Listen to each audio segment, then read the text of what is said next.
Hello and welcome. You are listening to the Happya Life Podcast. I'm your host, Clare Deacon. After deciding survival wasn't enough, I set out on a path to live my best life. I wanted to thrive. Now I'm on a mission to support others. Think you're not good enough, confident enough, brave enough? I'm here to tell you you are, and you can achieve anything. This is your time, so let's do this.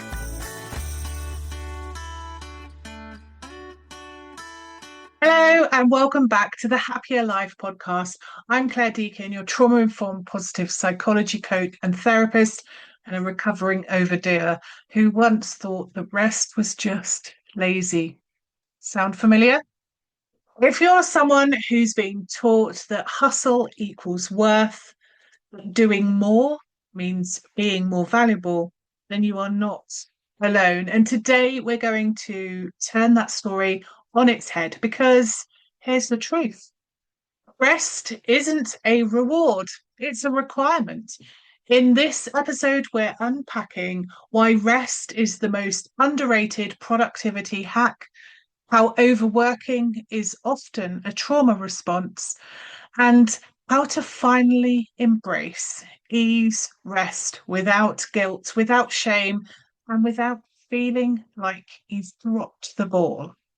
So, whether you're tuning in on your morning walk, taking a breather between Zoom calls, or miracle of miracles, lying down for a proper rest, this one's for you. Let's be honest for a moment. We are not just tired, we are soul tired. And it's not because we're doing too little, it's because we're doing too much with too little space to breathe. You ever notice how we glorify exhaustion like it's a trophy? Busy has somehow become a badge of honor. It's like we've kind of collectively agreed that if you're not running yourself into the ground, you must not be trying hard enough. Somewhere along the way, we internalized this belief that rest is only okay when everything else has been done. And let's be honest, everything is never done. A never-ending to-do list. That's not a productivity tool. That's actually a recipe for burnout. If you found yourself constantly snappy, wired but tired, or staring at a screen with your brain screaming for a nap, it might not be about willpower. It might be about rest. So let's get deeper. Overworking isn't always about ambition. Sometimes it's about survival. Many of us learned to stay busy as a way to avoid discomfort, to outrun the anxiety, and to prove that we're good enough. If you grew up in chaos, in criticism, in environments where your worth was tied to what you did, then of course rest feels foreign. And one of the things I think it's important to recognize is it's not necessarily the expectations that were placed on us directly, but it can be indirectly. So it can be what we have observed in others. So maybe you had a parent that felt it was unsafe to rest, that their worth was demonstrated by their productivity. And they may have verbalized that to you, and you've taken that on board as your own story as well, because that's what you have witnessed life to be.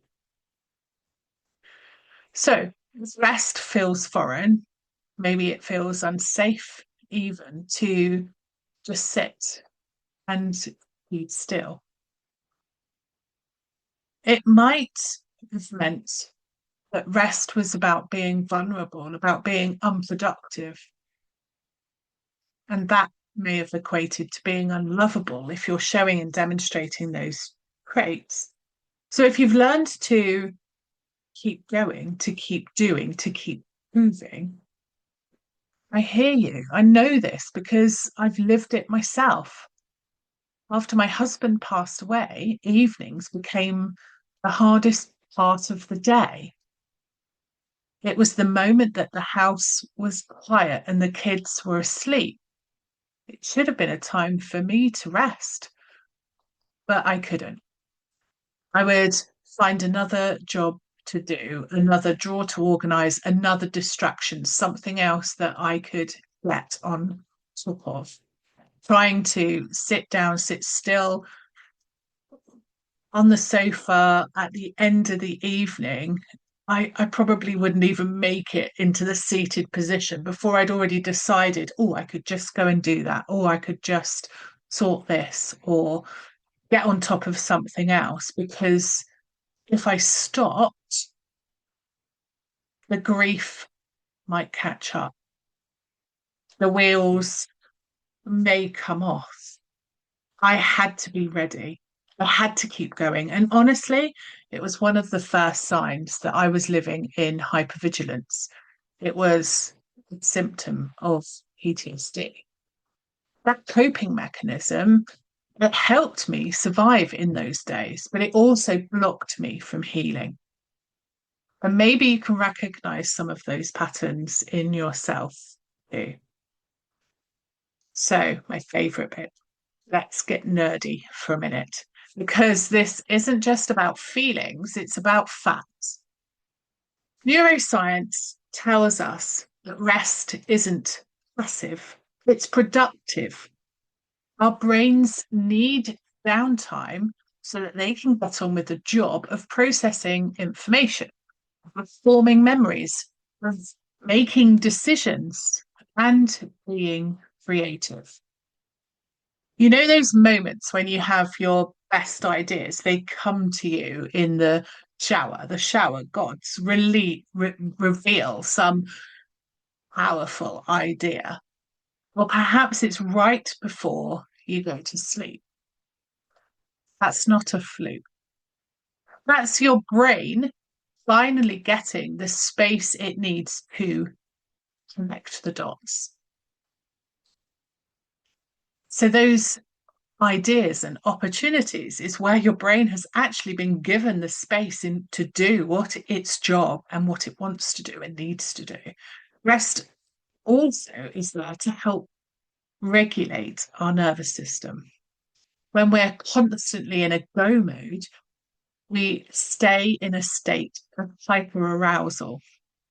So that's the fight or flight. It floods our body with stress hormones like cortisol and adrenaline, and long term, that leads to burnout, anxiety, poor sleep, and even chronic illness. Rest is what brings us back. It helps us calm and to digest. It allows our parasympathetic nervous system to do its job of healing, repairing, and restoring. So, yeah, rest isn't a luxury, it's biology. So, let's pause for a second and really sit with this. What if rest is part of the work? We tend to define productivity as output, as doing more, but what if we redefined it as doing what matters and doing it well? You can't do that when you're running on empty. Think of it like this. You wouldn't expect your phone to work without charging it. So why expect yourself to? When we honor our need for rest, we work smarter, we show up better, we create more impact with less effort. And more importantly, we stop tying our worth to our output. We start living, not just functioning. Okay. So let's talk about the practical steps because I know rest sounds great in theory. Wow. So, number one tip, schedule rest like it matters because it does. Block time in your calendar, not just to collapse after everything's done, but proactively. Morning works, morning walks, afternoon lie downs, digital detox evenings. Protect that time like it's a meeting with your most important client, because the reality is it is, and that client is you. Make that rest time a non-negotiable.